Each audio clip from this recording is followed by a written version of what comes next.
Procedural notes. This meeting will be held electronically as per section 19(1) of the town's procedural bylaw number 6228-19 as amended due to the COVID-19 situation. Also, can I get a motion to approve the agenda with the added items? Councilor Gallo, Councilor Gardner, any comments, questions? I'll vote. All those in favor? Opposed? That carries. Any declarations of pecuniary interest? Seeing none. Any presentations? None. Delegations, we have one. Joshua Scholten, Director of Housing Development and Asset Strategy, and Monica Bryce, General Manager of Social Services from the region of York regarding proposed emergency transitional housing in the town of Aurora. Josh, Monica, welcome. Council, I've been made aware that Monica and Josh will need 10 minutes for their presentation. So if everyone's okay, if we'll just waive procedural bylaw to allow for 10 minutes for this delegation. Councilor Gardner, second. Councilor Gillan, all those in favor? Opposed? That carries. Josh, Monica, you have 10 minutes. The floor is yours. Great. Thank you so much, Mayor Marakis and members of council. I'll just share my screen here for a moment. All right, just make sure, can everyone see my screen now? Perfect. Okay, great. So Mayor Marakis and members of council, thank you for providing us with the opportunity tonight to present to you an opportunity for men's emergency and transitional housing in Aurora. As was mentioned, my name is Josh Scholten. I'm the Director of Housing Development with the region. And tonight I'll be presenting with Monica Bryce, the Acting General Manager of Social Services. Monica and I have a great team, and we've got a couple of additional folks on the line with us tonight in case you need support responding to some questions. We have Debbie Thompson, the Director of Homelessness Community Programs, Melissa McEnroe, the Manager of Affordable Housing Development, and Colin Simic, the Housing Development Planner. So today, what we'd like to do is kind of walk you through some background and some experience that we have, talk to you a little bit about Housing York Inc., and then share some information with our proposed site on Yonge Street, and share our upcoming plans for public engagement and next steps, and then move into take any questions. So I'll pass it over to Monica now to start with a bit of background and experience. Thanks very much, Josh. Good evening, members of council. The current men's emergency shelter, Porter Place, is an aging building with limited opportunity for expansion and program enhancement. Next slide, please, Josh. In 1980, Porter Place was constructed as an addition to the original house on the property, and it currently contains 30 emergency housing beds for men. Within the current facility, there is limited opportunity for expansion and program enhancement. The current location does not have municipal services, including water and sanitary services, which limits our ability to expand. Transit service is also limited at the current location, and so to get to work or training, many choose to walk along Highway 11 towards Green Lane. The site is currently co-located with Leader Place, the region's only emergency housing facility for families.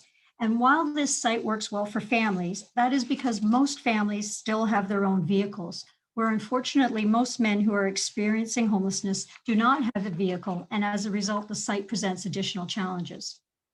Since 2012, we have been shifting our model in the region away from the traditional shelter model to a more holistic model that includes a wider range of programming to meet a wider variety of needs, including transitional housing. It's not just about emergency shelter, it's about helping people settle into housing. The current facility's makeup and design limits the ability of the men who stay there to get support for job training, job search, or access to healthcare. The nature of the site also makes it difficult to bring services to the residents. Next slide, please, Josh. Homelessness is a reality for only a very small portion of York Region residents, and there is no one single contributing factor to homelessness. This slide outlines a few of the factors that can cause a person, any person, to become homeless. And COVID-19 has unfortunately made it even harder for some residents to keep their housing. A typical Porter Place client is a Canadian citizen, roughly middle age, who has experienced either a family breakdown, an illness, job loss, or has been impacted by the rising housing costs in our region. While staying at Porter Place, they work with staff on site to set short and long-term goals to help them achieve housing and employment. The majority of Porter Place clients have a one-time stay and are able to connect with resources during their time that can help support their housing stability in the future. The new facility will be designed to include the 3 pillars outlined on this slide. We will work to prevent homelessness where possible and focus on inclusive programs with the goal to end homelessness by helping men find and keep housing. Next slide, please, Josh. So the intention is simply not to move Porter Place, but rather to build a multi-service emergency and transitional housing facility for men experiencing or at risk of experiencing homelessness. The new facility will be intentionally designed to help men find and keep housing, address the reason for their homelessness, find stability in their lives, and maintain that stability by continuing to provide support even once they have left the emergency housing facility. And the range of services that we are seeking to provide are outlined on this slide. This is the approach that's used at Belinda's Place, an emergency housing and transitional facility in Newmarket. And since opening in 2015, Belinda's Place has helped 463 women who were experiencing homelessness to find and keep housing. Similar to our model at Belinda's Place, we will hire a third-party operator to oversee and deliver the on-site programming to meet these specific goals. The region will carefully select and oversee the operator to ensure that they and their staff have the expertise to support men who are experiencing homelessness. By finding an operator who will support the men who come to the new facility, we can have the same success as we have seen at Belinda's Place. Safety and security are important features of the design, and to make sure that the physical space lets people feel secure, both inside and outside of the facility, we will engage a safety and security specialist to perform a comprehensive security assessment of both the physical location and the surrounding community and provide recommendations to promote safety for all. Next slide, please, Josh. So it is our goal always, not just to be a good neighbor, but to be an excellent one. And all the concerns from the community are always considered as we go into the planning of our services. We do not just do research on our potential clients, but we also want to make sure we understand the community where we are going to build. We start from the very beginning of the project with public engagement, including holding public information sessions and establishing a community liaison committee that continues throughout the development of the project and even once the operation has begun to provide services.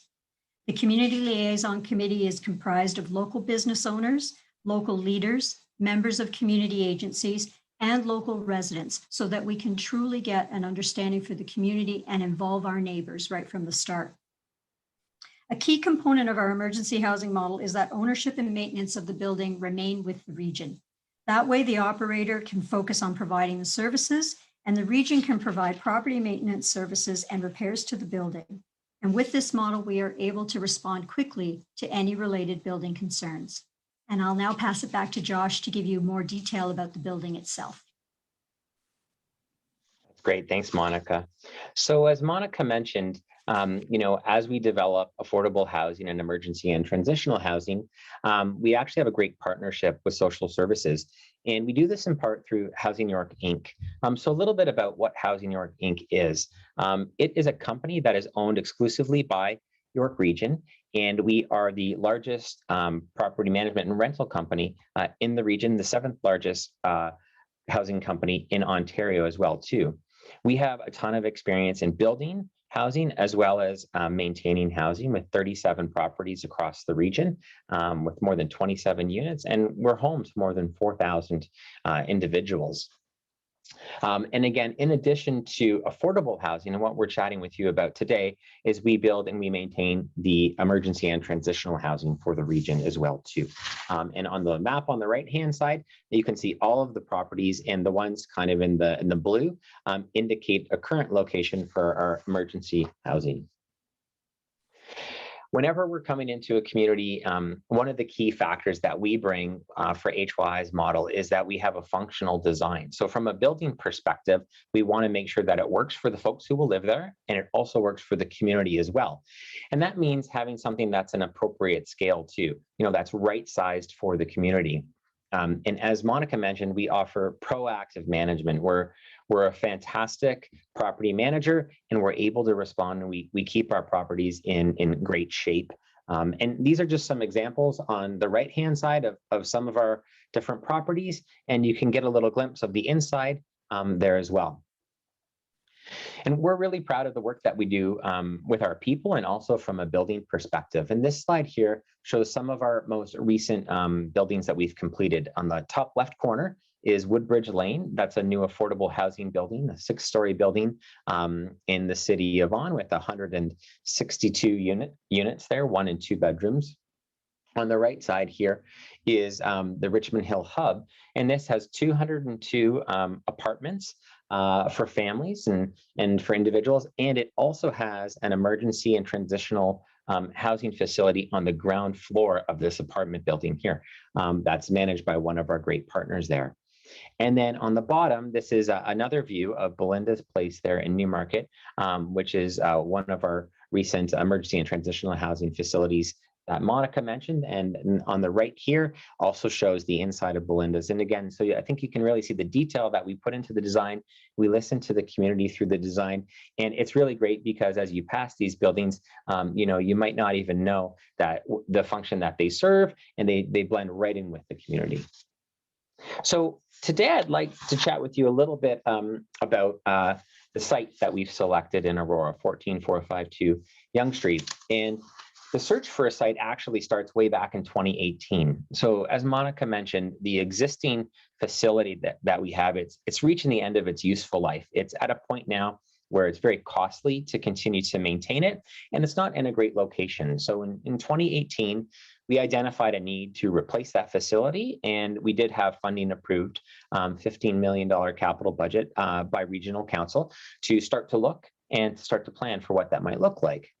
In 2019, we began the search for a site, and we had identified a number of potential sites. And some of the key things that we were looking at was that we wanted it to be centrally located within the region, so there'd be access there, and also located near a transit line. So we did look at a number of sites across the region, including a number of those in Aurora.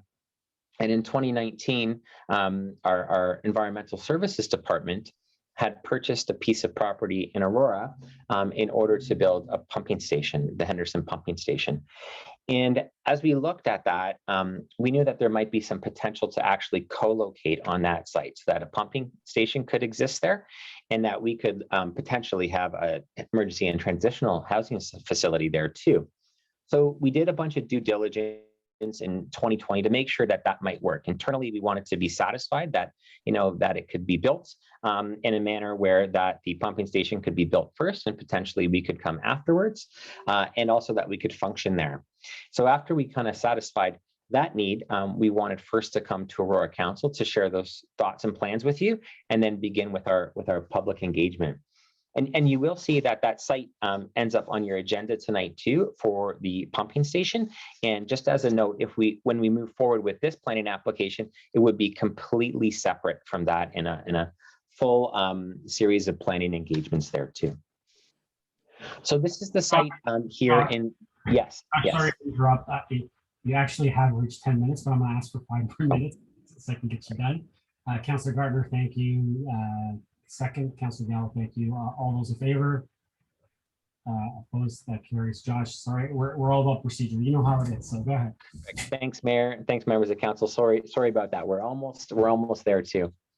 So this is the site at the south end of Aurora on Yonge Street, just south of the train tracks and Industrial Parkway on the west side there. The triangle here kind of to the north is owned by Metrolinx, and there's a new residential development to the south and a seniors building, as well as some residential on the east side of it as well. As we've been exploring the opportunity to co-locate with the pumping station, we've been looking at the site, and this is the site right here in red, and kind of a schematic where the pumping station may be located.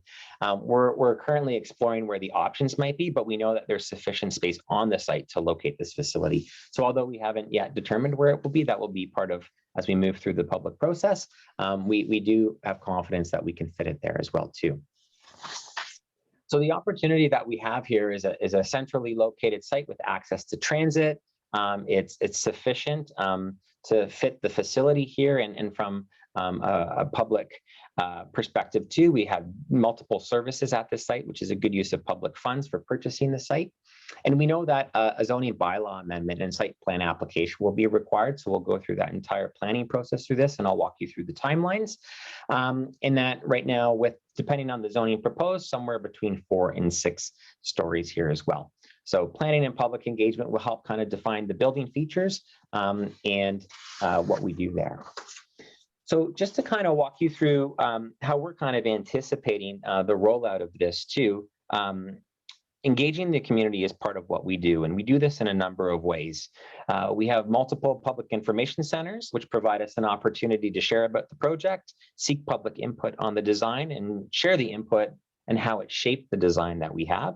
And we anticipate having 3 PICs over the course of the next year as we begin the planning process. For the first PIC, which we are looking to have in June, we look to establish what we call a community liaison committee. And this is a committee that's generally comprised of residents and business owners in the community, and they meet at least quarterly through the duration of the project. It's a great place to provide updates and get input, and then also be a key point of contact if there's any concerns during construction. So we're intending to make a planning application to the town in June, which would align with a PIC in June. Another PIC as the design progresses in September. And then as we move through the statutory meeting, which we anticipate with council in November and December, a third PIC in May, with final approvals in June and July of next year. Following that, we're looking to start construction once the pumping station is complete, which we anticipate in the spring of 2023. And we are targeting to be complete by the end of 2024 here as well too. And we want to make sure we can share as much information as possible, and a place that we can direct yourselves and the public to. So tomorrow we'll be launching york.ca/men's housing, where you can find upcoming public engagement, info on the project as well, and presentations like this one will be posted there too. And so before we go, I just want to leave you with a really short video. It's just 1 minute, and it illustrates the different factors that can result in someone experiencing homelessness in the region and needing the services that will be offered at the emergency and transitional housing facility. So here's Glenn's story.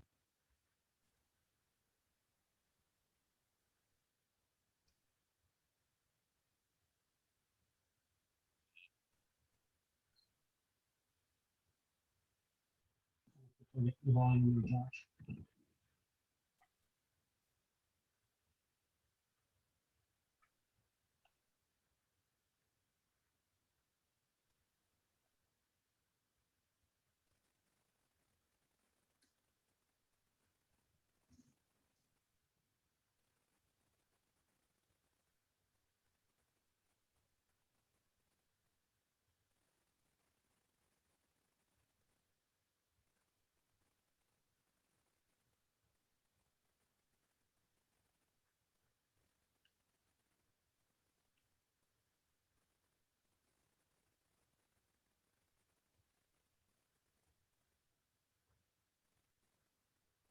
So that's just an example of the type of individual that would be serviced by this type of facility. So apologies for going a little bit over. Thank you for the time, and Monica and I and the team would be happy to take any questions. Thank you, Josh. Council, first, can I get a motion to receive before I ask for any comments or questions? Councilor Gardner, Councilor Kent, thank you. Any comments or questions? Councilor Gardner. Thank you, Mr. Mayor. It's a very interesting idea, and putting it on the same property as the pumping station might work. The area that was purchased by York Region is composed of many different zones. One of them is cluster residential, and it looks to me from our report tonight like cluster residential, like that area is going to be almost wholly used by the pumping station. So the other areas that are left are environmental protection and environmental function. Do you know where on that property you would consider putting this? Josh? Yes, through you, Mr. Chair. So we are looking actually within that cluster residential area that was identified with the parking there. We're looking within that identified area, not within the environmentally protected area. So it may mean that there might be some shifting of the parking lot, but staying within there. Counselor? Thank you. How many stories is Belinda's place? Josh? Through you, Mr. Chair, Belinda's Place is 3 stories plus a basement. It's about 4 stories from the road. We have program services on the first story there, and then the next story has some community space, and then we have some emergency housing facility rooms, and then on the top we actually have transitional housing there. So there's about a total, I think it's in around 40 units that we have there. Thank you. And it's quite a long building. How many people are you hoping to accommodate here? Josh? I'll pass that one to Monica. Through you, Mr. Chair, we haven't confirmed the final size or design of the building. That's something that we will be doing as we go forward in conjunction with the Community Liaison Committee. Counselor? How many people are you hoping to accommodate? I think our initial impression through you, Mr. Chair, would be to be comparable to the size of Belinda's Place.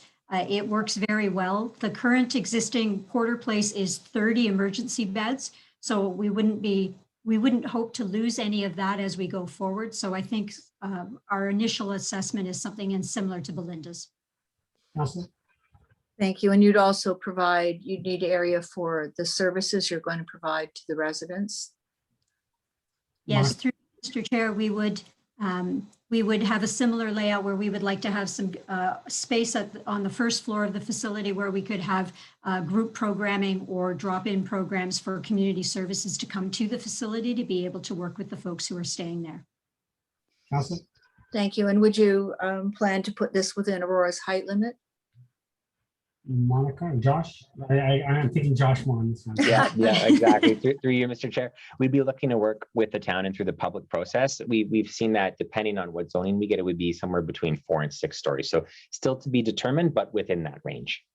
Counselor? Thank you. I can't remember exactly the words you used, but I think it was something like appropriate scale. I'm assuming that's appropriate scale, that what the community considers appropriate. Yes, we would be intending to do that. And often we'll use strategies when it comes to height too, where for instance, it might be where you have kind of a 3-story at the front and it goes up to say 5 or 6 at the back. So that's kind of how we would work in to make sure that it's appropriate within the surrounding community as well. Thank you. Last question. What is just to the south of this? Josh? Yes, there's a new residential development just to the south of there. So there would be quite a lot of buffering? Yeah, from what I can see, there's quite a bit of buffering on the trees still. That shows, I kind of showed it in the aerial there. So we think that there'd be sufficient buffering there as well. Council? Thank you. Thank you. All right, Josh, I got a quick question before I move on. The PICs, how will you guys be conducting them? Considering we're in essence, we're in a pandemic, we're not necessarily getting together. Normally, I know you guys would have those open public houses and people would be able to gather and come see the drawings and everything. So how will you be conducting those PICs? Yeah, that's a great question. We've been obviously changing the way that we do things. We've just done PICs in both East Gwillimbury and Georgina for some new transitional housing projects there, and they've been via Zoom. So much like this, where we would generally have a presentation to kind of share where we are in the project and the timelines, and then provide an opportunity for folks to comment there. We've also, in our Stouffville project, have provided a video online, which we could consider doing here too, and then a place for people to be able to provide comments if they're not able to attend. So we're actually looking at many different modes of getting the information from the community, but the actual PIC itself, we've been holding virtually over Zoom. Thank you, Josh. Any other comments, questions? Councilor Gilliland. Thank you, through Mr. Mayor, to, I guess, Josh. Mr. Mayor already asked my question about the PICs, which is great to hear that we'll be doing some Zoom engagement presentation styles. I guess a follow-up to that would be, would we have the opportunity to help engage our community through our town channels as well? And would that be something you would sign up through an Eventbrite? Like, how would that communication work so we can engage as many people as possible? Josh? Fantastic question through you, Mr. Chair. So as we get closer to the engagement, we definitely through social media put out different posts and stuff like that that council could share as well too. On the website that I shared on the presentation, which will be posted on, is already on Aurora's website, the link there, york.ca/men's housing, will also have the opportunity to sign up or to be notified or to be engaged through our community liaison specialist there as well too. Councillor? Thank you. And if the rules do allow, then I know often we'll have booths set up in our local farmers market for information whenever we're acquiring some feedback. Do you plan on utilizing some of that opportunity should the rules allow it? I think when we have the opportunity to engage in person, again, we definitely would be looking to do that. We haven't done one at a farmer's market before, but per se, but that's a great suggestion. And we would be looking to yourselves to look at how we could best engage with the community, because we want to make sure we reach as many people as possible to let them know about the project, educate them, and to get their input. Thank you. And finally, you spoke about choosing a location to have some connectivity and close to transit and I guess shops and stores just for getting around. And as you can notice, this piece of property is kind of far removed from the town when it comes to, you know, utilization to sidewalks or trails. And I'd kind of like to see some sort of construction in tandem with, you know, sidewalks or trails connecting to our stores and transit. What are your plans with that moving forward? Josh? Through you, Mr. Chair. When I think of the site, and we'll go through the entire design process, but I would envision something much like a sidewalk from our property on the west side of Yonge Street that would go to the lights at Industrial Parkway, where they could then take the existing sidewalk underneath the bridge to the you know, the area there that has the Viva station and Metro, etc. So, and I know right now, I don't think through this project we would have plans of connecting going further south, although I'm sure with our folks in transportation, that's something we could discuss as, you know, the road construction and urbanizes in that area. Councillor? Thank you. I'm glad to hear that that's something you're considering. I know that there's also Del Manor facility with assisted living and non-assisted living with elderly people who will really be relying on walking to a grocery store and being self-sufficient, whether it be to the grocery store or pharmacy as such. So I would just really hope that, you know, try to encourage the region to expedite, you know, some mode of active transportation through sidewalks and bike lanes on Yonge Street sooner than later, just so we can capture some of that. It would be nice to have the sidewalk built, you know, a little bit further south to connect that, which I think is just, you know, a few hundred meters down the road. So if you could take that in consideration, I think that it really benefit our community as well. Josh? Thank you. That's all. Thanks. Councillor? Any other comments, questions? Councillor Thompson? Thank you. Just a quick comment. I certainly appreciate Josh and everyone being here to give the presentation. You know, we've had our chance offline as well to meet with them and go through it and ask questions in detail.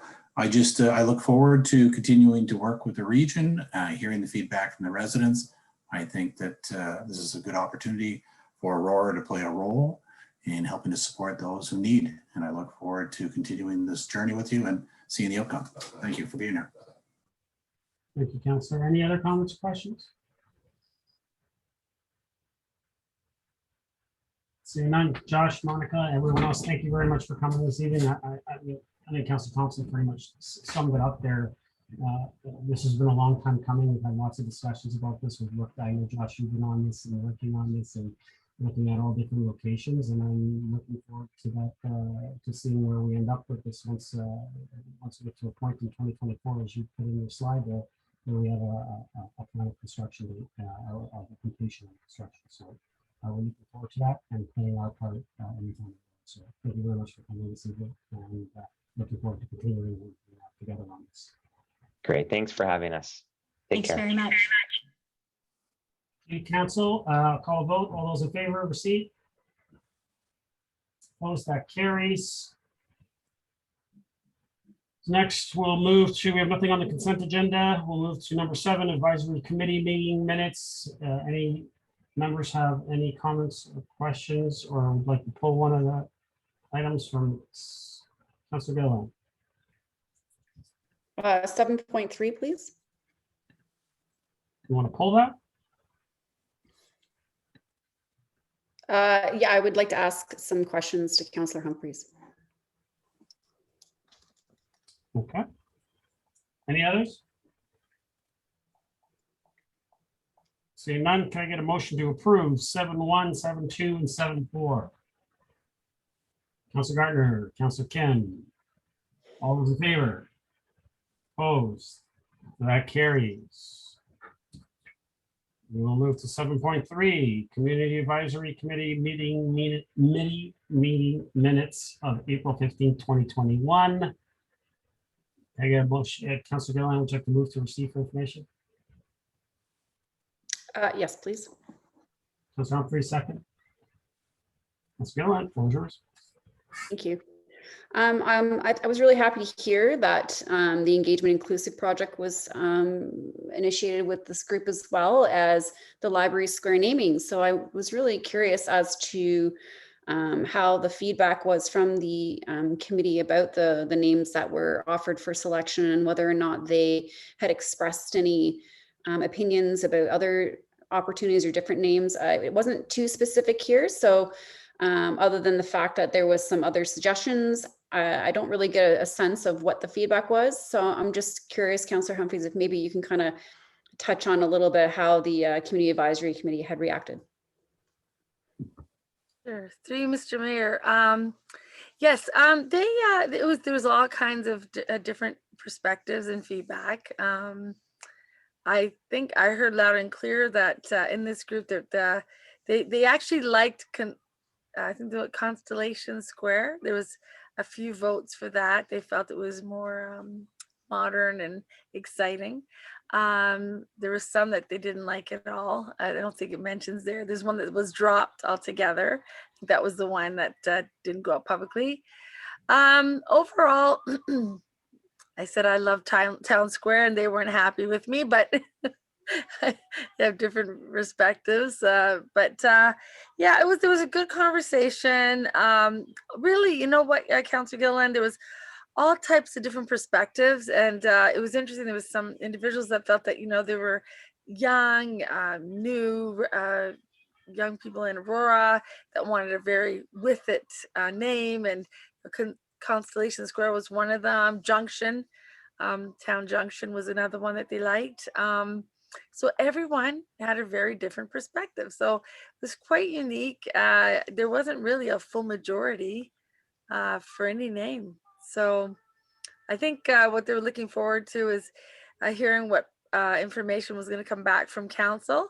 And in the meantime, it looks like it's become a public opportunity as well. So I think all in all, it'll be interesting what we all get back and finally decide. But it was very mixed, very different opinions, perspectives. So yeah, that's what I think is, in summary, is what I heard that evening. I don't know if anyone on any staff would say anything or add, perhaps Mr.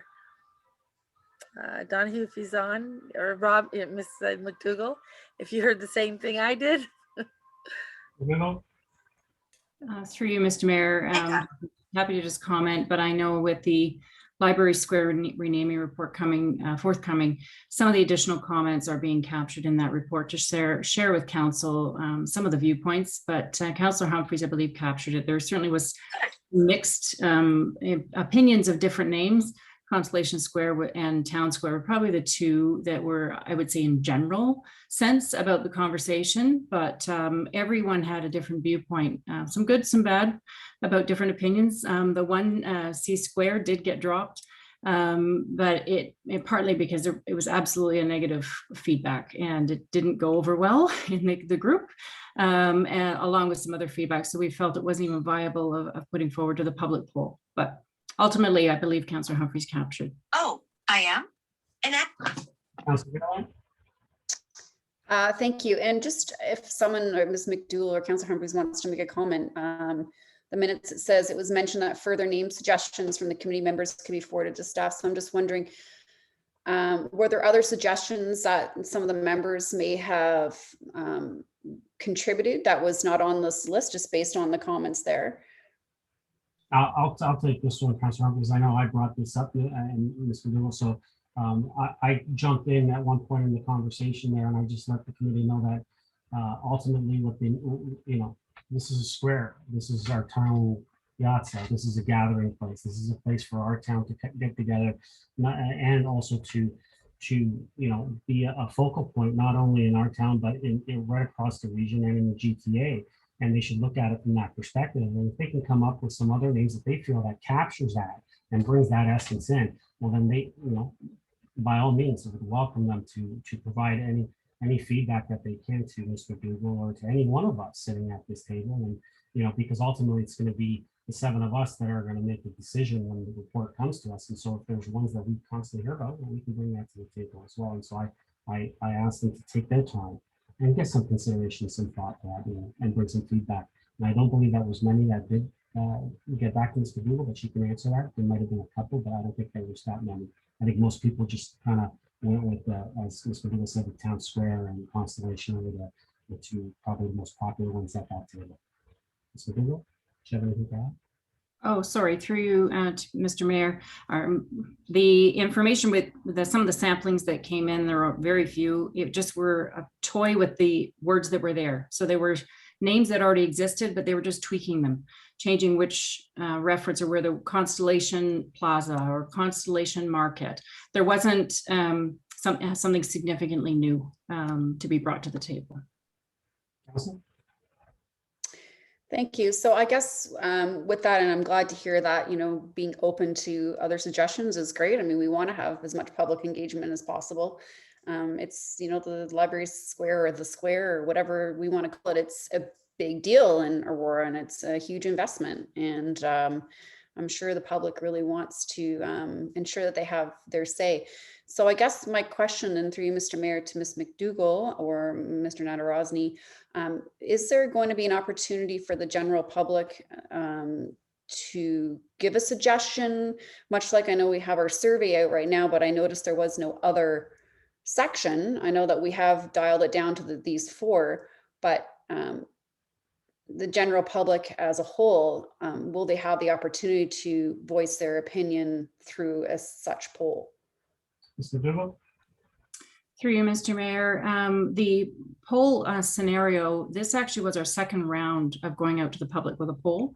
We did do a poll through our PlaySpeak platform in 2018 to gain a number of suggestions and inputs at that stage, of which in previous staff report in March, and then subsequently the one to come, we'll communicate that it's similar. There was a lot about in names in memoriam or history, and as communicated to council previously as well, they weren't names that we felt captured the essence of what this site was about. And through that process, we took a pause, the project evolved, we went back to council and had some further conversations. And the report in March summarized high-level goals about the outcome of what council's vision ultimately was for this site, which included a number of different acronyms or statements as to what we felt the name should be. So from there, we subsequently did additional consultation with some of these major stakeholders on the site, as well as town staff who will be the champions for this site, know the site well, know Aurora well, as well as through the Chamber and Economic Development. They were all circulated the poll as an opportunity to communicate, including our cultural partners. So as far as a poll and including additional suggestions, we felt at this stage, we've gone through that process, and ultimately we're trying to narrow it down. By doing so would basically open it back up again. And we'd be tabling a number of additional names back to council. We felt that we have been through that process, and following council's direction in March, we felt our goal was to narrow it down for you. Council? Thank you. So I appreciate all the work you've done in the last 3 years and getting to this process. I know that, you know, at that time, the project wasn't technically approved or whatnot. So I guess that you're saying the last time that we did a public poll about this name or a project was in 2018. And then from there, I'm going to ask you. I just want to know on the I'm minutes. just trying to understand. On the minutes. This is not about the naming of Library Square. This is about the minutes from the Community Advisory Committee. So I'm going to ask you to stay on point about the minutes. Okay, so just on the minutes, it said the further name suggestions. My question was, will the public have additional opportunity? And so from what I'm understanding, that portion has closed since 2018. And I just wanted to make sure that that's what was communicated by Ms. McDougall. Thank you. Anything else? Nope. Thank you. Any other comments or questions on this one? I'll vote. All those in favor? Opposed? That carries. 8.1. 2022 municipal election voting methods. Recommendation 1, that report number CS 21-040 be received. 2, that the hybrid voting method consisting of internet voting and traditional paper ballot counted by optical scan voting tabulators be used for the 2022 municipal election. 3, that an extension of the single source contract with Dominion voting systems to an 8th year be approved within the budget available. And 4, that an alternate voting method bylaw be enacted at a future council meeting. Would someone like to move the recommendation? Councillor Humphrey, second by Councillor Kim. Any comments or questions on this one? Councillor Gallo. Thank you. Through you, Mr. Mayor, just on recommendation number 3. Can someone just go through that with me, just the value of the single source as well as why we're getting an 8th year? Mr. Clerk. Thank you, Mr. Mayor. Absolutely. And through you. So the vendor was procured through a competitive process through the city of Vaughan in 2017. And we jumped on that. And through that, we made the agreement with the vendor was that they would service or anything with the town to do with election needs between 2018 and 2022, including any by-elections we may have had. And the agreement we signed with them came with a 20% discount that they provided the city of Vaughan, and the right for us to invoke the option for the 2022 election with the exact same pricing and including the discount. So and also the vendor is one of the only ones, if not the only one, that provides both tabulators and the internet voting system, as well as the software that combines them all, for lack of a better term, for results at the end of the night. And so, in my opinion, at least, we would, if we went through another procurement process, it would be, obviously very timely and costly. And then I think we would probably end up with the same vendor, but probably without the discount. And so the contract would also be extended another 4 years. And our procurement bylaw only allows 7. But if we went to the 8th year, that covers us for by-elections throughout the 2022 to 2026 term. And through you, Mr. Mayor, why do we need to go that far? Why can't we just deal with 2022? Why do we need to have such a long contract? Clerk. Thank you, Mr. Mayor. Through you, the nature of by-elections are that sometimes council has to make a very quick decision.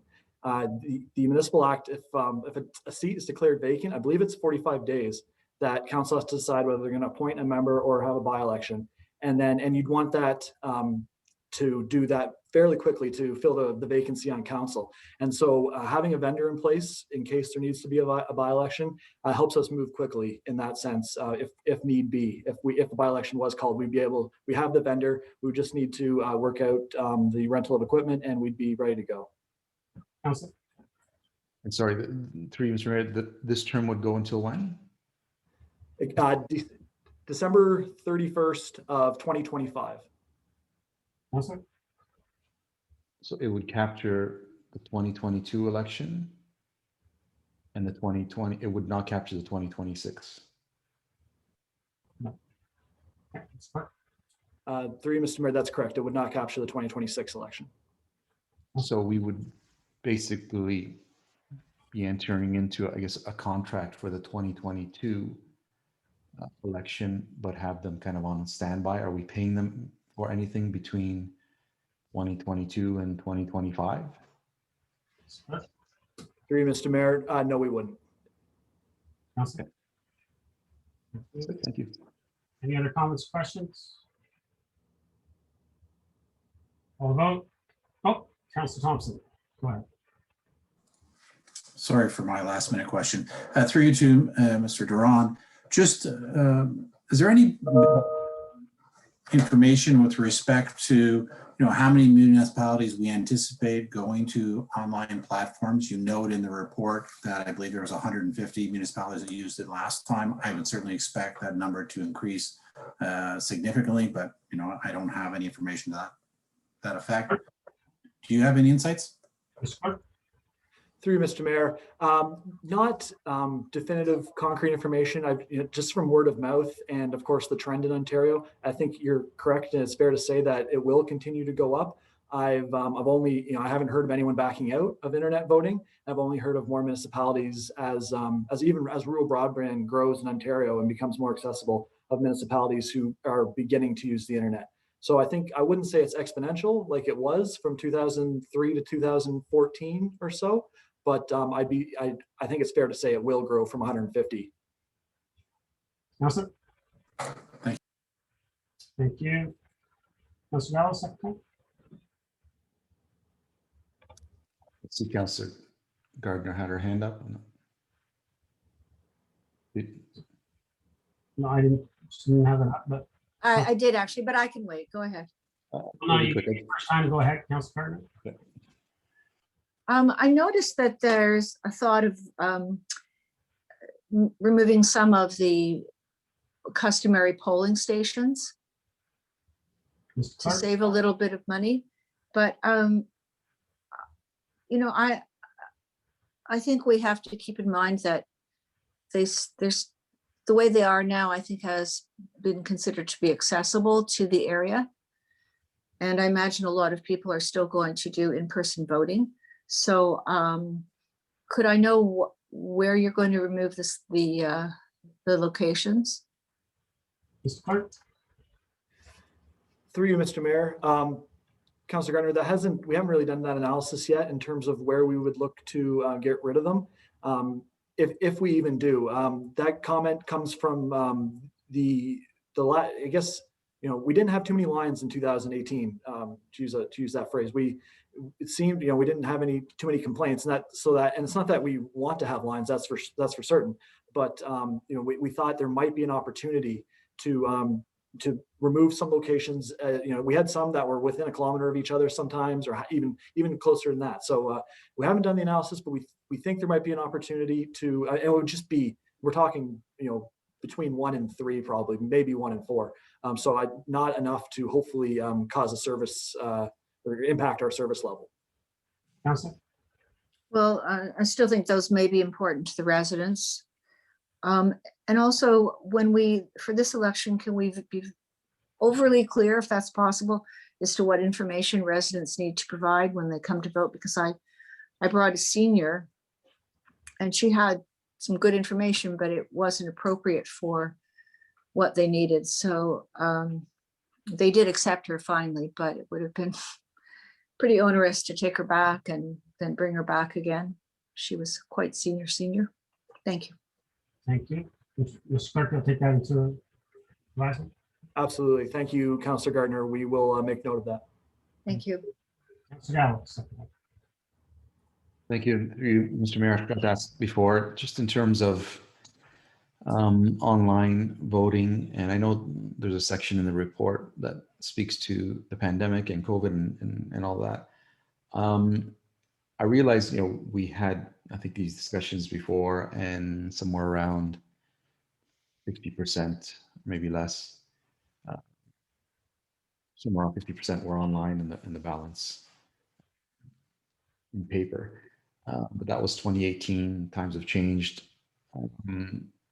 Is there any value in, well, first off, how many other municipalities are solely online voting, and have they had any issues?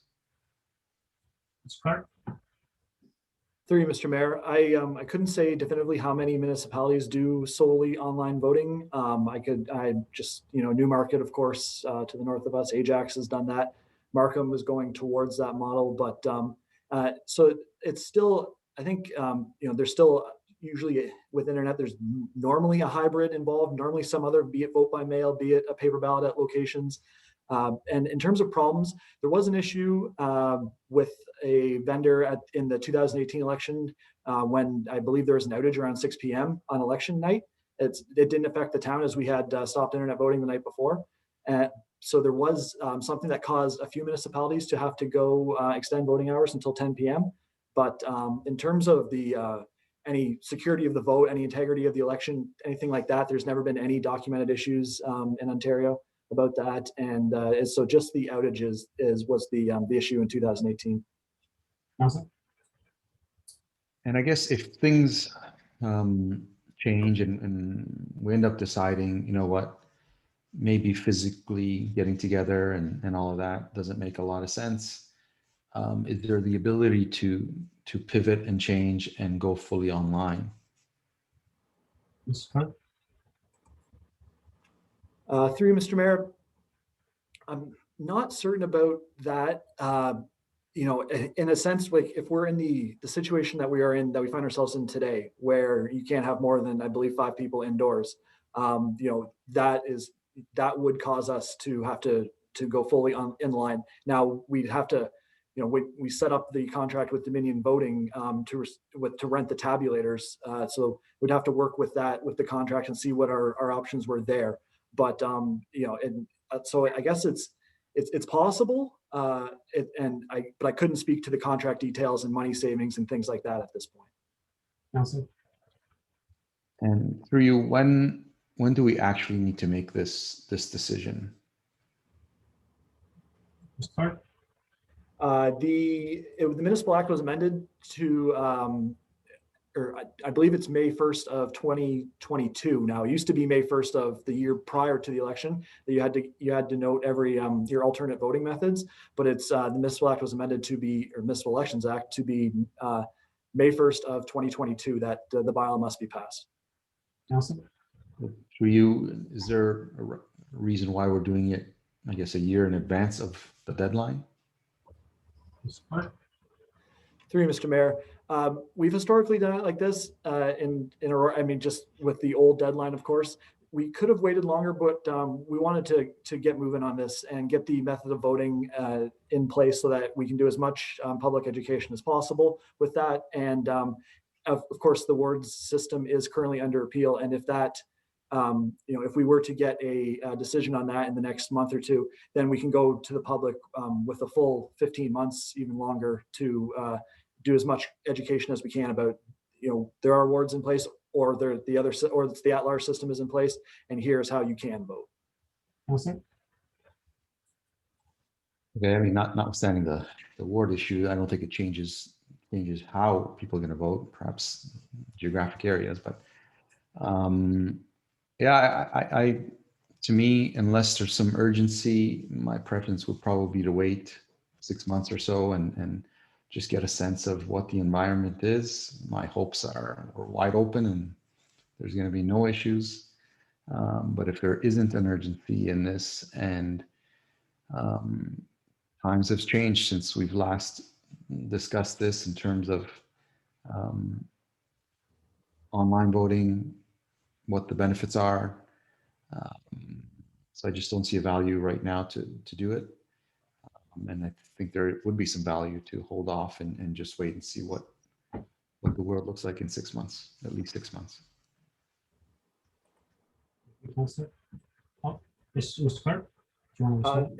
Thank you, Mr. Mayor. Through you, I just want to add to that our the vendor agreement does expire on December 31st of this year. So that is it. You know, maybe we don't need to decide this month, but that would we would like to figure that out sooner rather than later. Councillor? Councillor Gardner, second time? Thank you, Mr. Mayor. I'd just like to remember that we have a very large population of seniors in Aurora, and some are pretty tech savvy and some aren't. So I think we do need to keep the in-person voting. And the other thing, just because I want to say it, is that when we first discussed this, it was the two youngest members of council and myself that voted against internet voting, which I thought was very interesting. Thanks, Mr. Mayor. Thank you, Councillor. Any other comments or questions? Call the vote. All those in favor? Opposed? That carries. 8.2, application for site plan approval, Regional Municipality of York, 14452 Yonge Street, file number SP 2020-14. 1, that report number PSD 21-045 be received. 2, that site plan application file SP 2020-14 to permit the development of a sewage pumping station be approved in principle, subject to the following conditions. 1, resolution of all outstanding comments and requirements from internal departments and external agencies, including the Region of York, the LSRCA, and Central York Fire Service, in satisfaction of the Director of Planning and Development Services prior to the execution of the site plan agreement. And 2, execution of a site plan agreement between York Region and the town, ensuring all town and external agency requirements are met. Would someone like to move the recommendation? Moved by Councillor Thompson, seconded by Councillor Humphries. Any comments or questions to this one? Councillor Gardner? Thank you, Mr. Mayor. I'm going to go to my e-scribe, but to begin with, as I said earlier, this is in cluster residential, but is surrounded, not surrounded, but has an adjoining portion that is environmentally sensitive. What assurance do we have that the pumping station will be very respectful of that environmental protection land?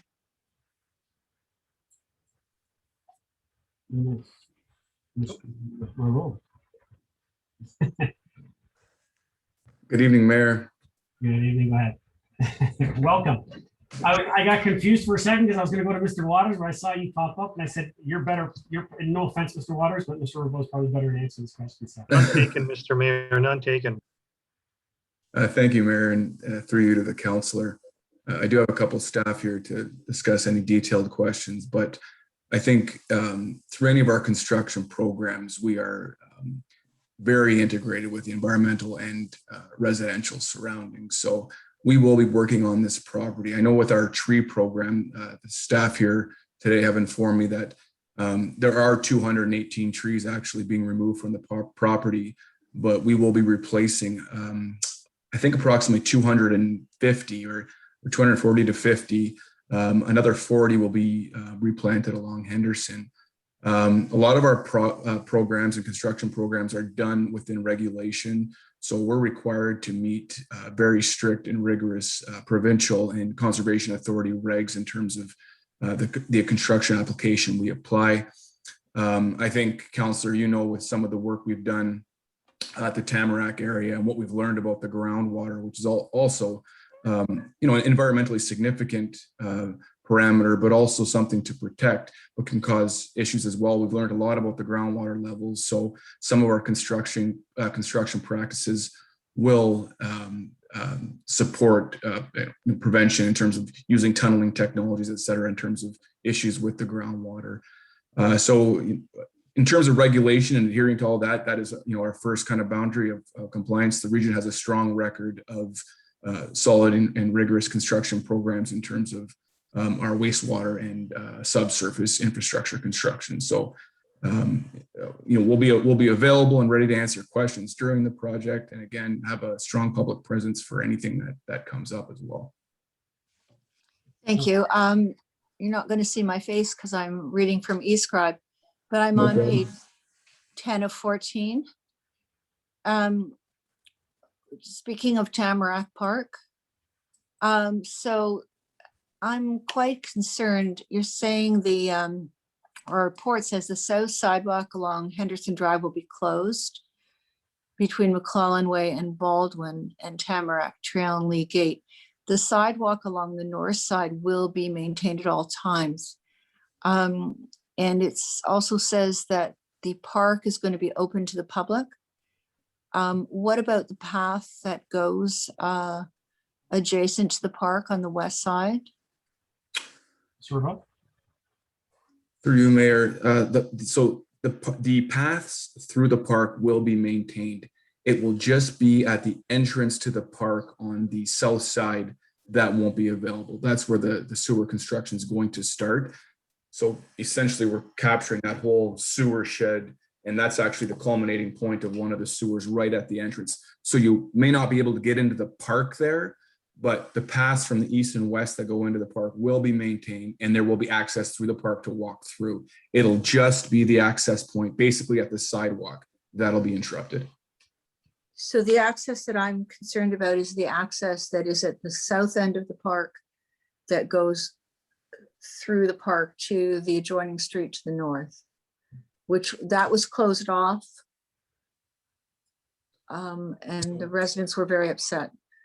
Right. So we had one of those accesses reconstructed as we worked on late last year. I think you and steered that. So the two east and west entrances will be maintained, and the pass through the park will be maintained. It'll only be an access point off Henderson that may not be available. That's the one I'm worried about. Okay. So it doesn't mean the path won't be accessible, but they won't be able to get in off Henderson because there will be construction work happening right there. There will be a shaft in a location right there. So, yes, you are aware of the issues, and I thank you for your work on this. The path, I'm not sure I'm getting this right. The path that we ended up having plowed that went from Henderson, that we got permission, thank you, that went from Henderson to the north end of the park. Is that the path that's not going to have access for the residents who live south of Henderson, on the south side of Henderson and south? So the residents that live on the south side of Henderson, or on the south side, won't have access through that main entrance where the gate is. So right now there's no access off Henderson to get into the park. It's completely gated off right now. The part we plowed came off the street just to the west that heads. Oh, you're right. Thank you. Yes. So that will remain open. That will remain open. And in fact, by the time we're working there on the aspect, the park will be reconstructed. It's happening over the next couple of months. I know we've been corresponding on that. It will be happening. That path we reconstructed last year as a temporary path, that'll all be maintained, and they will have park access. Thank you. I'd like to thank you for your help with this. It was a difficult situation for some residents. No, I appreciate the sensitivity, especially Thank you. with losing the access. Understand. Thank you. Councillor Kim. Thank you, Mr. Mayor. Through you to Mr. Rabot. Yeah, as you know, we have had flooding issues in that section of town on Industrial and Yonge. And in fact, York Region staff are working on it now, and the estimates is that it will be repaired sometime this fall. Now, will this,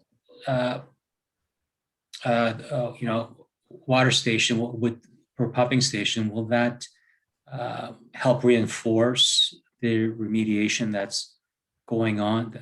That's pretty well ongoing, or is it totally independent of what's going on right now? Through the mayor, Unfortunately, it is completely independent of the situation that's ongoing right now. That's a groundwater issue. It's a high groundwater issue. In fact, as Councillor Gardner and I have just been discussing, we also have some similar issues up at the Tamarack Park where we've encountered some of the high groundwater levels there. This is strictly a sewage pumping station. So it's just really alleviating the flow of sewage pumping station or sewage going to another pumping station and bypassing going down into Bloomington. So it's strictly on residential sewage and not on the groundwater. Councilor? Great. And my second question is, you're using Tamarack Green Park as a Yes, staging I area. You're using Tamarack Green as a staging area.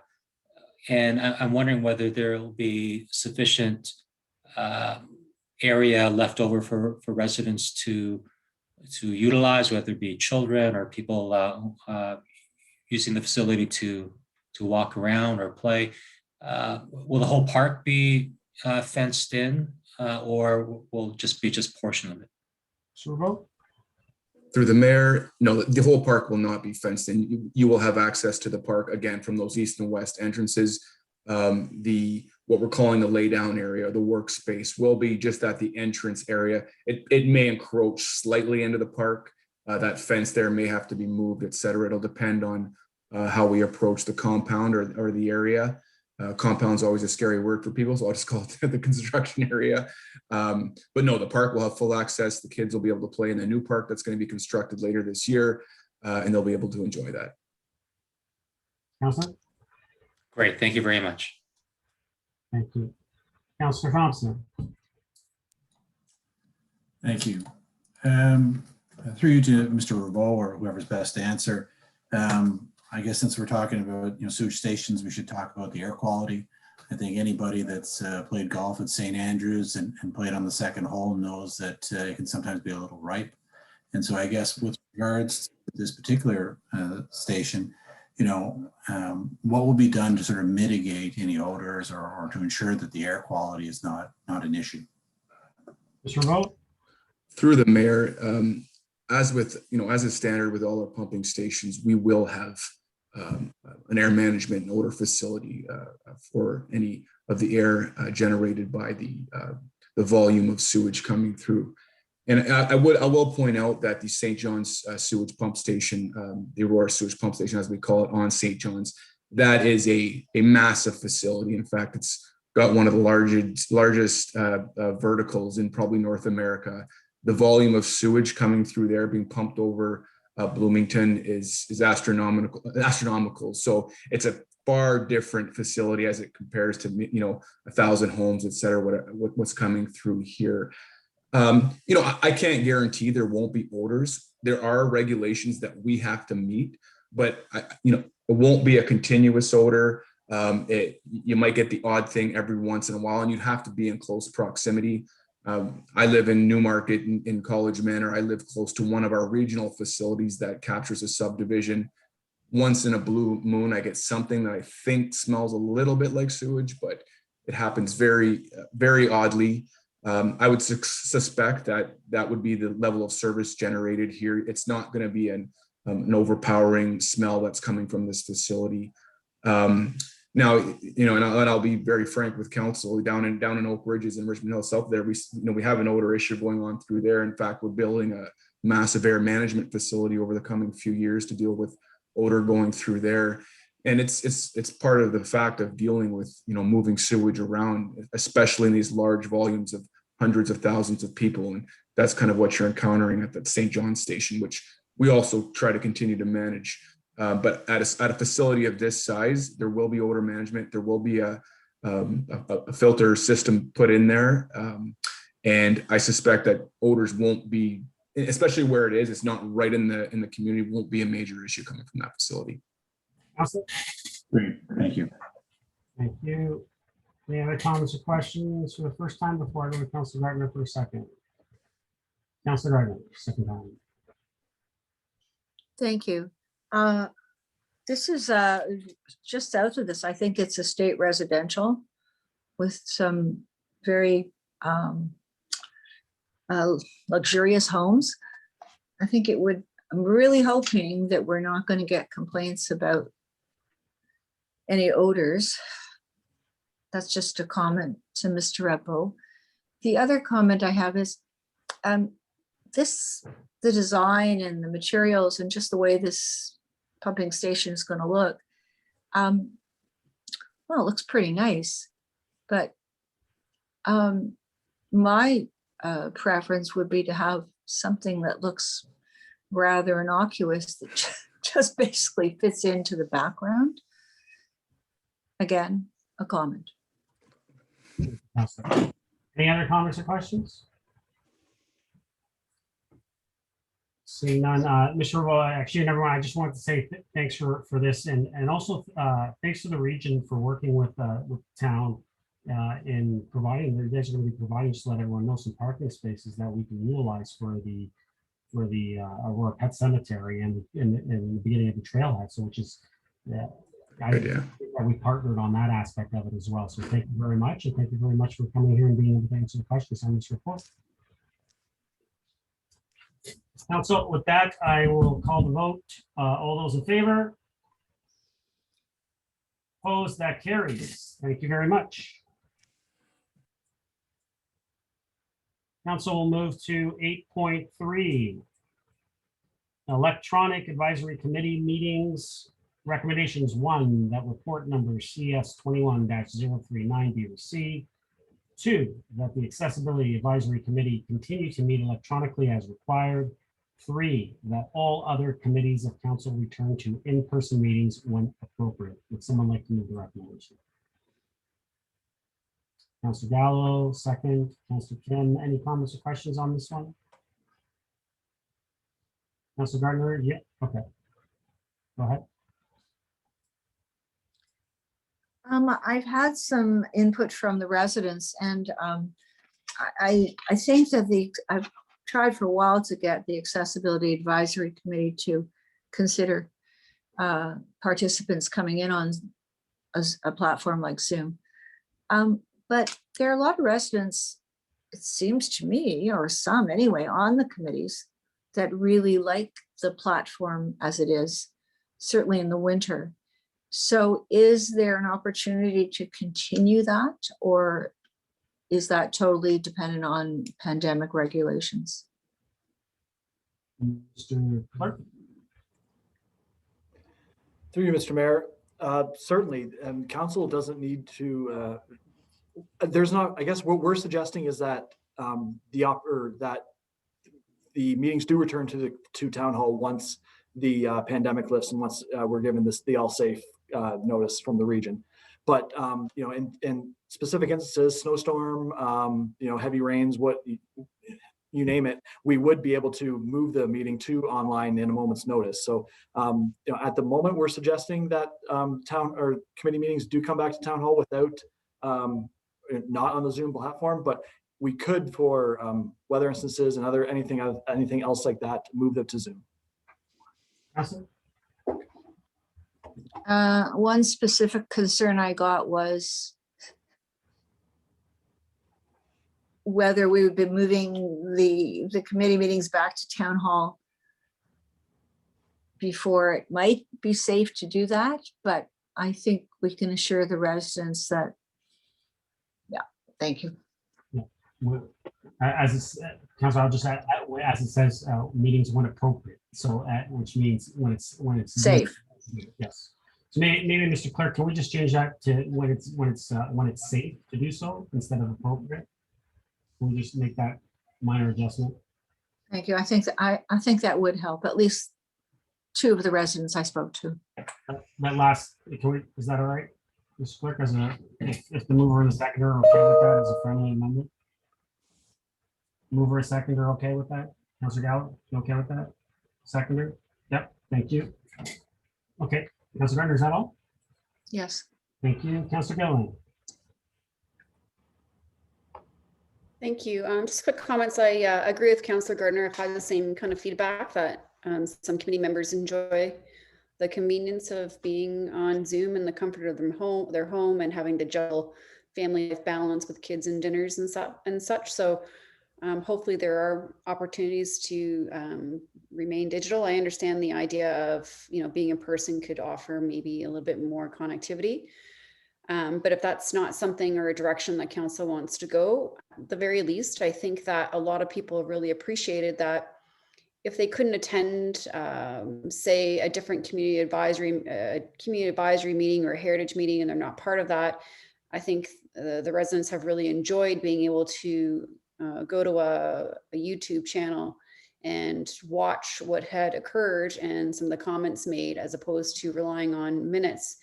And even for myself personally, it's nice to know that there's documentation of a video of what's gone on. And so from what I understand through you, Mr. Mayor, to the clerk, in the past, did we not record, like video record community, like committee meetings at all? Mr. Clerk?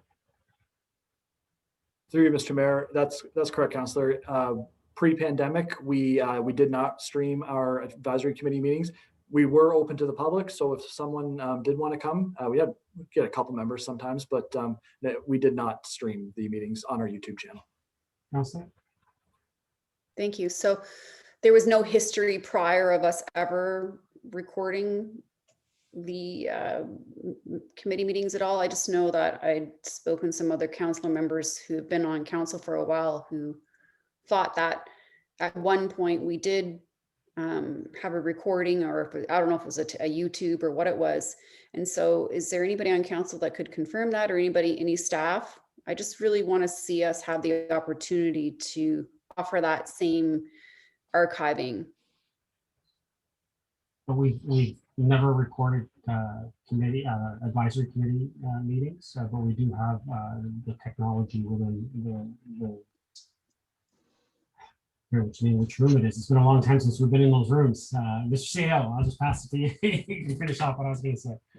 Thank you, through Mr. Mayor. Where that may have come from is there was a practice some time ago. Certain members of staff would do an audio recording of an advisory committee meeting only to make minutes, to help them with the preparation of their minutes. And that was determined to not be appropriate, because then people want to play the minute, they want to go back to the tape kind of thing. And so that practice was stopped. But there was a period of time before I arrived in Aurora that I believe there were tape recordings made just for the creation of the minutes, and then those tape recordings were erased. Councilor? Thank you. Through Mr. Mayor and Mr. Nadarozny, then is there an opportunity that we could continue a streaming of the committee meetings just for the public engagement, not having to, drive out to the meeting? They could, hop into the, the heritage meeting and at a later date. A meeting could be always on a Monday night, but somebody else has another engagement. Monday nights would never be able to attend. Is there an opportunity to do some streaming and archiving that way? Mr. Clerk? Through you, Mr. Mayor, that is our intention. As soon as we started streaming as part of the pandemic, started streaming these meetings, we knew that that service level had to be maintained. And so post-pandemic, we are fully intending on streaming the advisory committee meetings in a similar fashion. It'll look different, that's for sure, in the Holland room, but certainly planning to go forward with streaming. Councilor? Thank you. Okay, so with that then, if there's an intention there, it doesn't really say in the resolution or recommendation that there's an intention to do some live streaming. Is there a way that maybe we can amend the recommendation to suggest that it'll return to in-person meetings and also include live streaming when appropriate or when safe to do so, or whatever that little extension or amendment has already been made? Mr. Clark? Through you, Mr. Mayor, on the top of page 3 of the report, we do commit to streaming post-pandemic. I'll leave it up to council whether they want to include that, but it is our intention and plan to continue streaming. Thank you. Councilor? Thank you. Okay, so I do see it says that there. I just really want to see it in the resolution itself, because I do know that staff often will refer to what the resolution and direction says. Even though it's in the report. So I would just like to see the language changed. I don't know if it's added a 4th clause, including that upon return to in-person meetings, all advisory committees will continue to be live streamed to the public by YouTube. If we could add maybe that 4th clause there, that I think would kind of satisfy the intention of what we're trying to do and the service level we're trying to maintain. Amendment, Councilor? Yes, please. You say it again, for Mr. Clerk to get that? Essentially, it's just exactly the sentence that was on top of page 3. Mr. Clerk, you got that? Through you, Mr. Mayor, yes, we do. Would like to second that? Mr. Gardner, thank you. Any comments or questions to the amendment?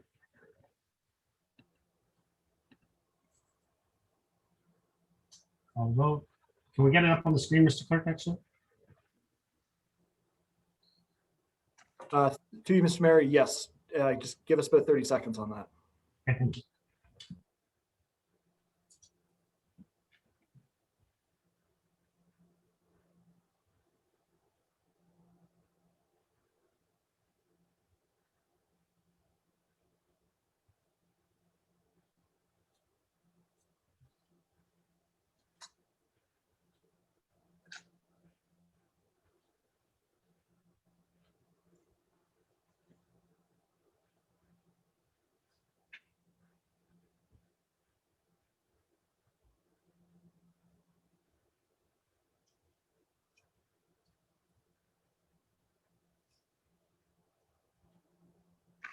The council that upon return to in-person meeting, the advisory committee meetings continue to be live streamed.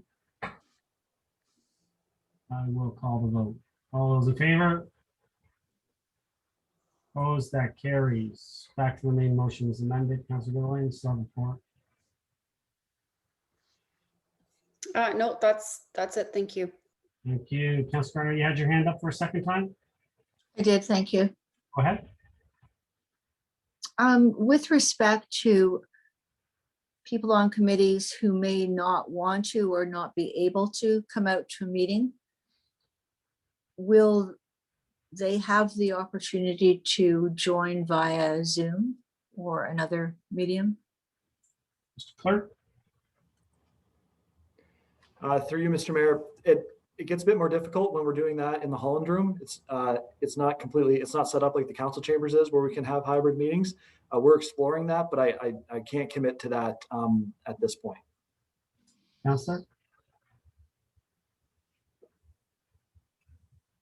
Thank you.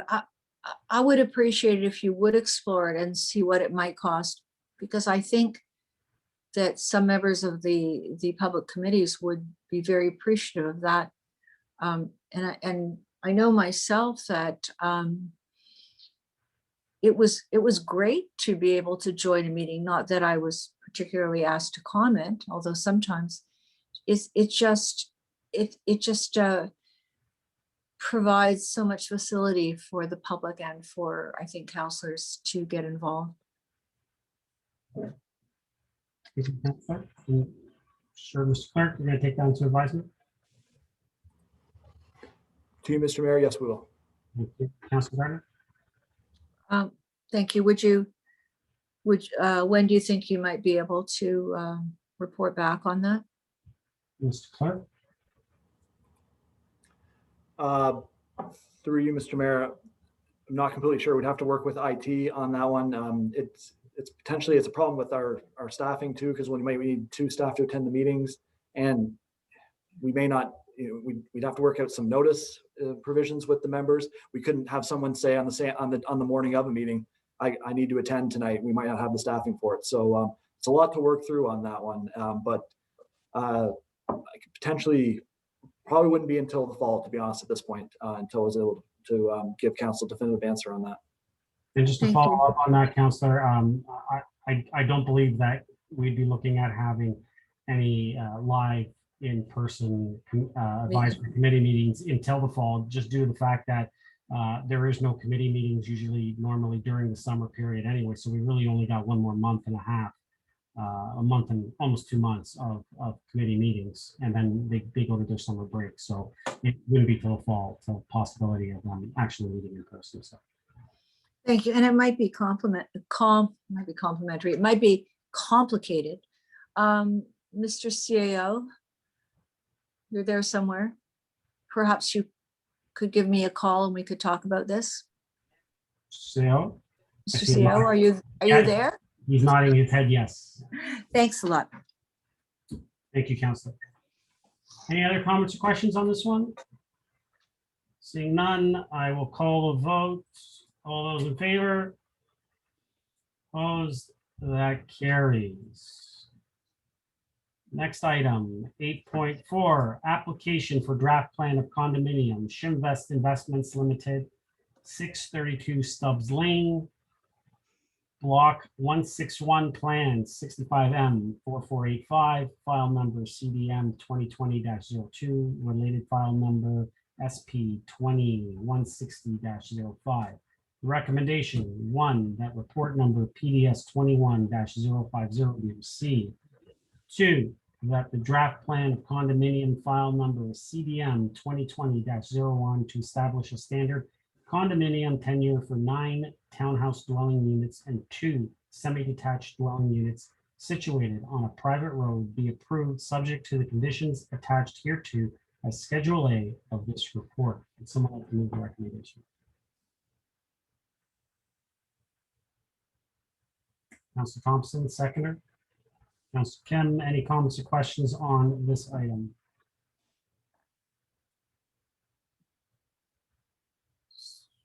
Councilor Gardner, go ahead.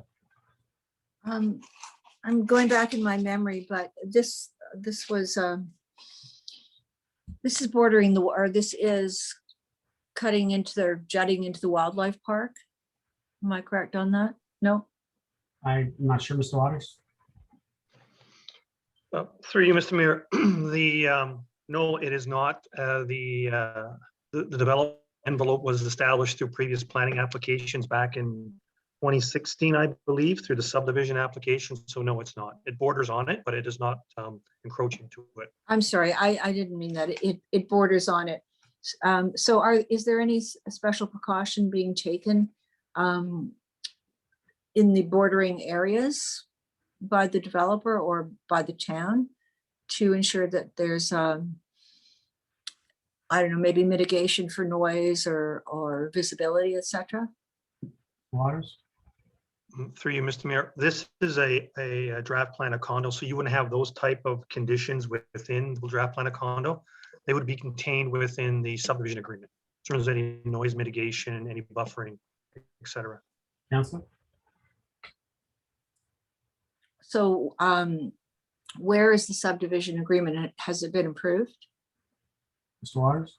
Through you, Mr. Mayor, that is correct. This is the last approval. It's gone through site plan, which council has approved. So this is the last agreement that is before you. Councilor? Thank you. Then, sorry, I was remiss in catching it. Is there, do you know if we've required fencing? Because we're being very careful with the wildlife park and the paths and the routes that people can travel, so they won't affect the wildlife and the nesting, etc. Do you know if there's anything to do with, so that the backyards of the homes cannot be available to walk into the wildlife park? Mr. Waters? Through you, Mr. Mayor, as a standard condition of approval for the subdivision agreement, you would typically have a chain link fence when you border onto an open space area. So I suspect that's what you have here. I don't have the agreement in front of me, but that's typically a standard that's applied. So yes, Councilor? Thank you. Did that come to council? Mr. Waters? Through you, Mr. Mayor, it's before my time. The application is, I believe, from 2016. So in order for them to proceed this far, they would have to have approvals. Everything's been approved in terms of zoning, official plan amendment. Yes. Councilor? Yes. Thank you. I don't know, Mr. Mayor, we've worked pretty hard for this wildlife park. It would be a shame if these backyards were able to open out directly into the wildlife park. To have, I am remiss that I didn't notice that, but we really wouldn't want kids to be running through the park there. Can you think of anything that we could do at this point that might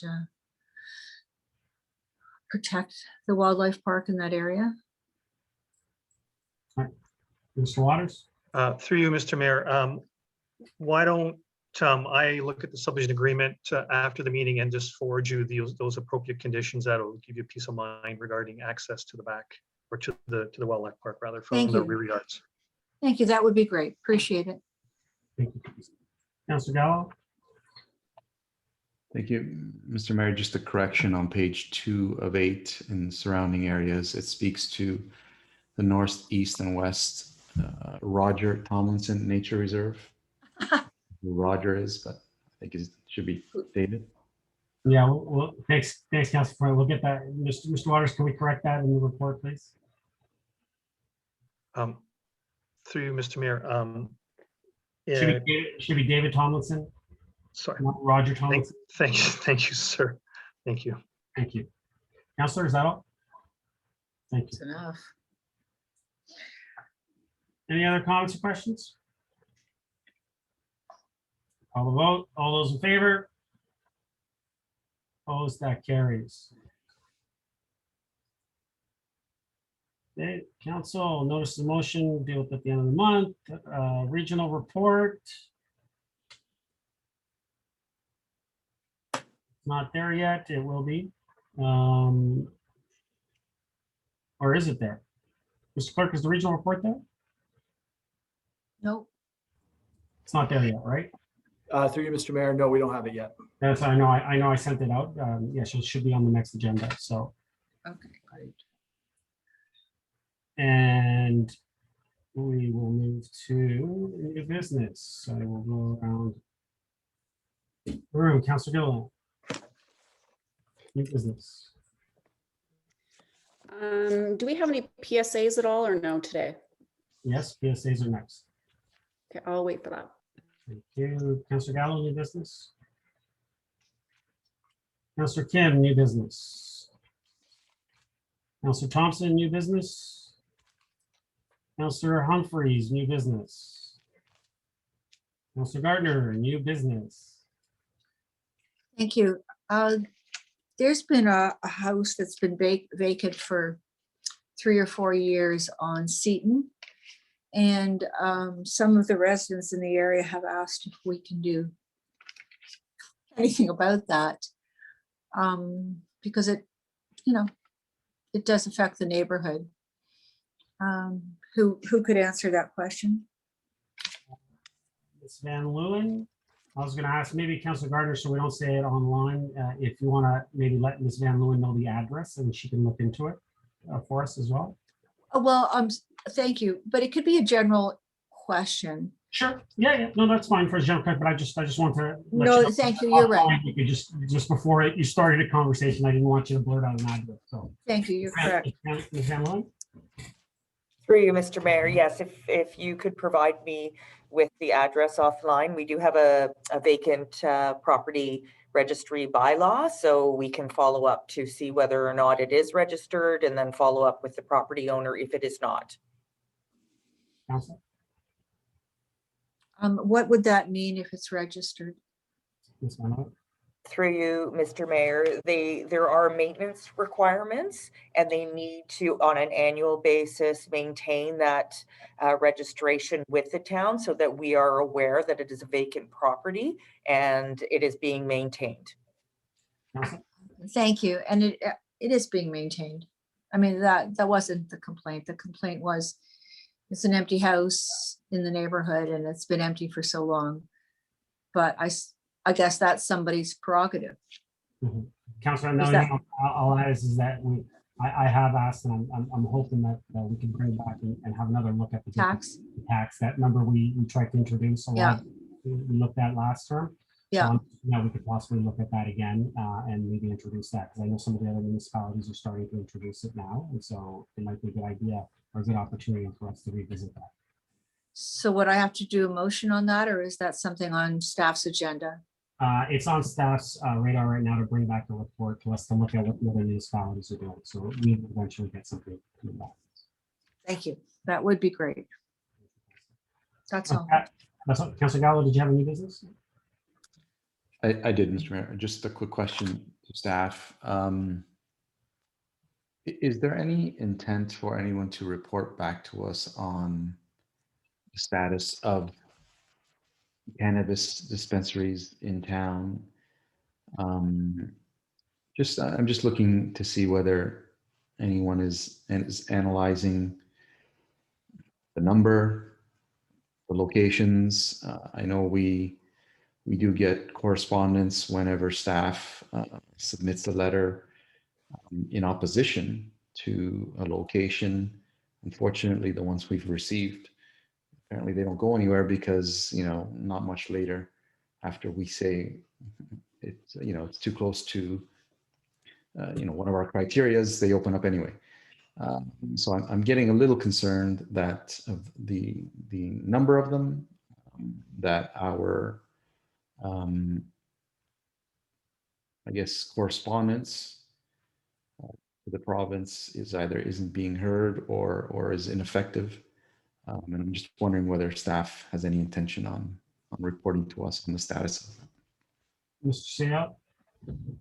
Through you, Mr. Mayor, at this point, we do not have that on the docket for a report to come to council. This is, of course, the total jurisdiction of the province, and it seems, as you quite rightly point out, it seems as a courtesy they ask us if we have an opinion, but it doesn't seem to carry much weight in the regulatory process. But if council wishes more information, we would take that back and endeavor to bring something back.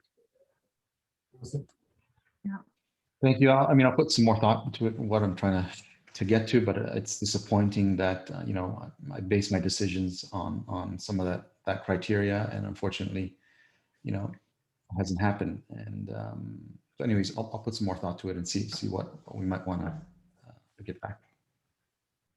Thank you, Council. Well, I'll just add that the criteria that we seem to put forward gets as much weight as our OP does at any land tribunal. So things need to change when it comes to our authority. So I'll leave it at that. Amazing. New business. I just have a few things as far as vaccinations. Council, York Region has administered 4,663,769 doses of vaccines in all of York Region currently. I'm not going to go through the percentages. We've actually done quite a few, are up in the 80% now, 78%. And I'll just let you know that the 35 to 39 age range is 27% have received one dose. 40 to 44 have received almost 40%. And overall, the region is over 40% as far as all adults receiving one dose. I did want to let council know that, as you're aware, the smaller than mayor GTHA mayors meet on a regular basis. We are actually meeting this Thursday. We are speaking to Deputy Premier as well as the Solicitor General and the chair of the Vaccine Rollout Task Force. So we're going to be looking at having discussions as far as the vaccine rollout and a lot of the supply issues, because right now there needs to be an equitable distribution of supply within all regions, and we're finding that York Region is somewhat in a deficit when it comes to supply. So we're going to be having a lot of those conversations on Thursday with them, and I'll be able to update everyone after those conversations. And also Friday we have a special meeting with the small urban GTHA mayors, where we're going to be meeting with the Prime Minister Justin Trudeau as well, and having a conversation. We think it's very imperative that we have discussions. Mr. Mayor, I don't know if it's just me. It's hard to hear you. There's some feedback or something. Is there? Can you hear me now? Is that better? Okay. Yes. So as I was saying, Friday, the small urban GTHA mayors will be meeting with the Prime Minister. We'll be having discussions in regards to procurement for vaccines, international travel, as well as the handgun ban that occurred, and basically what's going to be put forward as far as from a municipal standpoint. So we're going to have those discussions, and also a lot of stuff in regards to GHG and infrastructure issues, as well as broadband issues. So I'll be able to update all of you after those conversations and what comes up out of those conversations, and hopefully we can look at having the Prime Minister as well as our provincial government moving forward on a lot of initiatives that are important to us in a smaller urban setting. So I will update everyone after those meetings. PSAs. We'll go around the other way. Councillor Gardner, PSA. No. Councillor Humphries, PSA. I guess through Mr. Mayor, just that we had opening day farmers market on Saturday. It was an amazing turnout. There was a bit of a wait at times. No one seemed to mind, and it was a record-breaking opening. There was tagged 808 visitors on Saturday, so that is quite a huge opening. I think everybody's waiting for it. Everything was managed very safely. All safety precautions were followed. So I just wanted to thank everyone for joining us. I think it's going to be even bigger and better as the year moves forward. And I hope to see everyone on Saturday. And it also helped that the weather was perfect. Thanks. Indeed it was. Thank you, Councilor. Councilor Thompson, PSA. Councilor Kim, PSA. Thank you, Mr. Mayor. I just want to remind everyone, May is Asian Heritage Month. Canadians are invited to learn more about and celebrate the many achievements and contributions of Canadians of Asian origin, who throughout history have done so much to make Canada the culturally diverse, compassionate, and prosperous nation it is today. Thank you. Thank you, Councilor Kim. Councilor Gallo, PSA. Oh, Councilor Gardner, I see you got your hand up before I go to Councilor Gillen. I think I know what you're going to say, but go ahead. Thank you, Councillor Kim. It is also Jewish Heritage Month. Of course, there have been contributions. There's great contributions from all ethnic communities that make our country a better place to live, more interesting place to live. But there's also been a lot of difficulties in the Jewish community over the years. So I would like to remember that, and again, the effects of the Holocaust, not only on the Jewish people, but many other nationalities as well.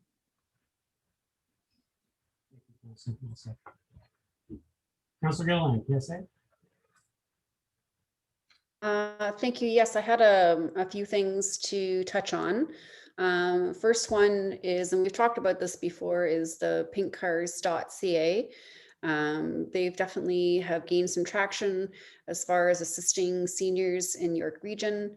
They have originally advertised themselves 70 plus, but they've now generalized it to seniors plus. And they are servicing Aurora and obviously all of York Region.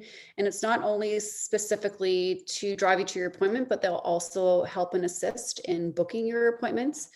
They have been able to gain some sponsorships and partnerships since the induction of this volunteer committee. And as such, they've been able to produce some signs, which have been posted around town by some of the staff in order to kind of help gain awareness so seniors could see that the service is available, because not everybody has a computer or looking on social media. So hopefully some of this awareness will trigger some of the seniors in our town to continue to get those bookings and get those vaccines. So I just want to throw that name out there, pinkcars.ca, help spread the word for getting your vaccination appointment, transportation, and booking your appointment.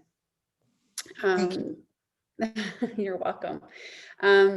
The other thing I wanted to touch on was the new initiative called Cycle Aurora, and I just really want to commend staff and also resident Jennifer Soul for working so hard and bringing this initiative to Aurora. I remember when Jen first brought this to me originally at the very beginning when the Community Advisory Committee was formed, and she had mentioned bringing some cycling initiative to Aurora, and she's worked really hard and done a lot of research and had worked with Shelley, and we have a great event that starts registration May 1st.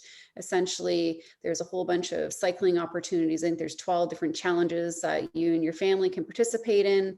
So look it up, dust off your bike. If you've got one in the garage, maybe you've got a new bike, active transportation, fun for the family, exercise, good for mental health, aurora.ca/cycle Aurora. Find the information there. This is just a great way to discover our town. So I'm really super excited about that.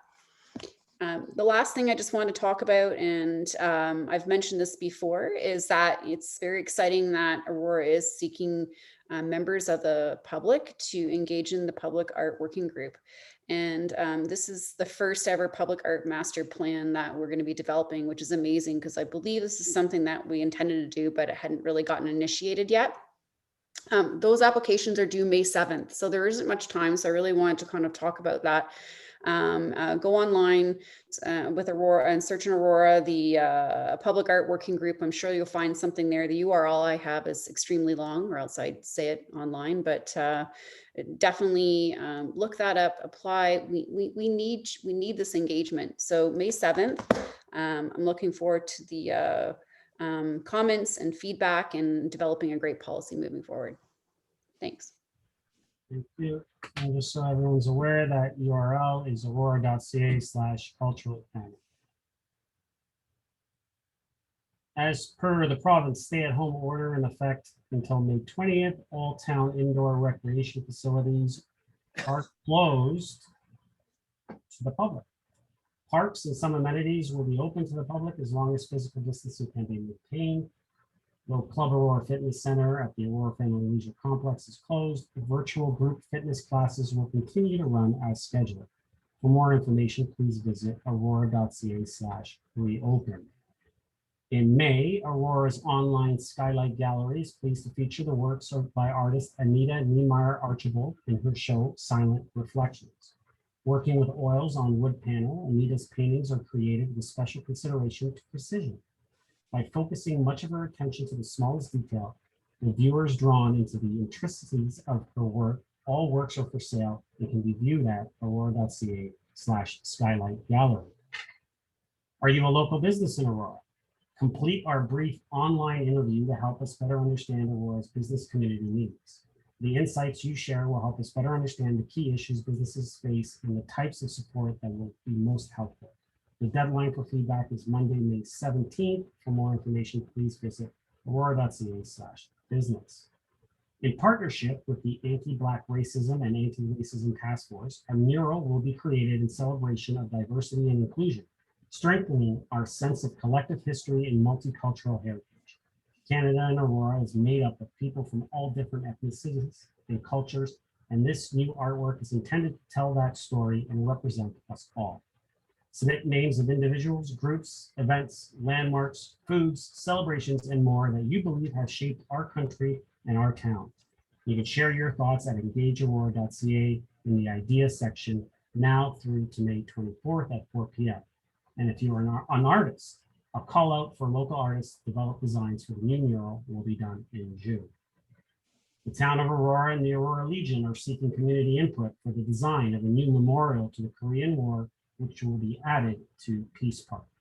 This concept design callouts are open to any resident of Aurora, King, or Stouffville until Friday, May 28th. For more information, please visit engageaurora.ca/Korean War Memorial. And Aurora residents between the ages of 12 and 17 who enjoy singing and sharing their talent are encouraged to register from now until June 4th for Aurora's Teen Idol. New this year are $500 in available prizes to be won. And for more information, please visit aurora.ca Teen Idol. Also, the town of Aurora has come up with a variety of exciting and interactive take-home kits to enjoy in the comfort and safety of your own home. From preschool to children and even adults, there's something for everyone. You can purchase online by registering through your ePlay account, enjoy a safe curbside pickup, and let the fun begin. For more information, please visit aurora.ca/take-home-kits. Council, with that, that's all. I will call for a motion to adjourn. Councilor Gardner, Councilor Thompson. All those in favor? Opposed? That carries. Have a great week, everyone. Stay safe and see you next time. Thank you. Bye-bye.